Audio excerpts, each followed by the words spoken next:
Le grand public connaît Koniba Sidibé, surtout à travers ses différentes interventions à l'Assemblée nationale depuis 2007. L'homme s'est d'abord distingué par son style direct et son franc-parler qui tranchait nettement avec le consensus politique qu'a connu notre pays au cours des dernières années.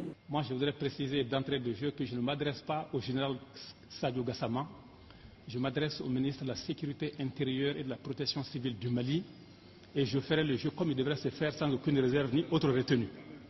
Je voudrais commencer par remercier le ministre pour la précision de ses réponses. Parce que nous avons entendu beaucoup de réponses aux questions posées aujourd'hui qui vont plus dans la généralité que attaquer les vraies questions posées. Donc, monsieur le ministre, merci pour cela. Vous pensez franchement que je perdrais mon temps, que des éleveurs perdraient leur temps pour venir vous voir parce qu'il y a eu un âne volé à Fana ou à Maracongo, un mouton? Non, monsieur le ministre, franchement. Ça me paraît simplement incroyable. Et ça me confirme dans mon idée, dans le sentiment que j'ai eu en vous rencontrant, que vous n'êtes pas au courant de ce qui se passe à ce niveau-là. Or, la matière première de la prise de décision, c'est l'information, la bonne information. Alors là, franchement, monsieur le ministre, je suis fortement déçu à ce niveau-là. J'ai toujours cherché à vous joindre pour parler de ces problèmes-là. Vous n'avez jamais rappelé.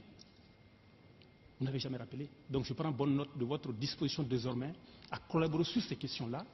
Et je vous assure que interpeller un ministre n'est pas un plaisir pour nous. C'est quand on n'arrive pas à régler le problème à un autre niveau. Sinon, l'efficacité, c'est de régler directement avec vous.